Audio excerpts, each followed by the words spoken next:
Corey Zinn. Mr. Zinn. Mr. Corey Zinn.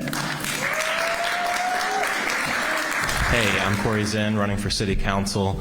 I grew up in South Hills and graduated from WVU, came back to Charleston. Now I live on the west side, and I started a business, software development and creative consulting, and I found those first initial years really challenging to get it off the ground and to actually be sustainable.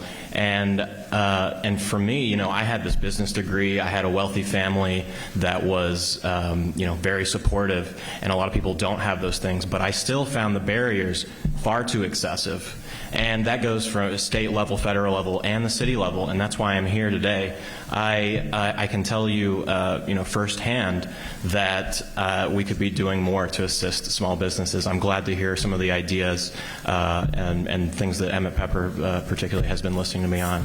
But I can do a lot more if I'm in the seat at City Council. Thank you. What specific steps would you take for dealing with homelessness and the issues connected with it? Mr. Zinn. Thank you. Great question. I hear everyone is really wanting to know what we should do about this. Everyone agrees it's a problem. We can't really agree on the solution, but I think that there's a lot of options. And the first thing we need to do is we need to work with United Way and make this warming center a full-time facility during the winter, especially when it's freezing. It's just not appropriate to be watching you know, where is the weather going to be tomorrow, and we know for a fact that even with the wind chill factor, sometimes the weather, we don't catch the weather enough, and it's not open, and it's below that 15-degree mark. So I think that's the first thing we can do, and we need to be doing more for low barrier shelters.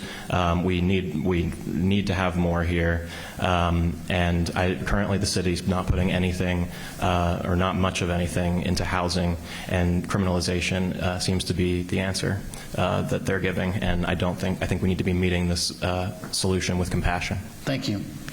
What is the most important issue facing the city of Charleston? The one most important issue on the top of the list.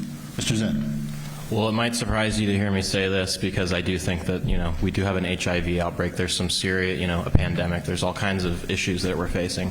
But at the root of it, we have the economy. And there's a reason people ask, how do we retain young people or anyone? How do we attract? Well, people move for jobs, and there's all kinds of job sectors that aren't being met here. People are leaving for technology jobs, intellectual property jobs.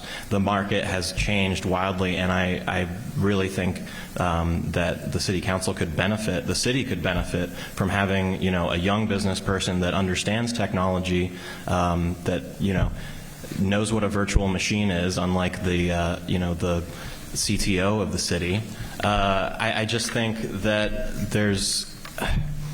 the economy leaks out into everything. The homelessness, you know, we need jobs, and if we just support small businesses and all businesses, then we will see a brighter Charleston. Thank you. So as you all know, population numbers affect everything, whether it's recruiting business to our area, to our city, to our metropolitan statistical area for that matter. It affects our ability to attract events, and it affects everything. So our question is, the last census revealed Charleston's population has dropped below 50,000. What would you do to address this decline? Mr. Zinn. Well, we know that I've talked about this a little bit just last question, and we know, you know, that West Virginia is alone in being a state that has been declining in population for 70 years or plus. So this is not just a Charleston problem. It is an issue of economic diversification.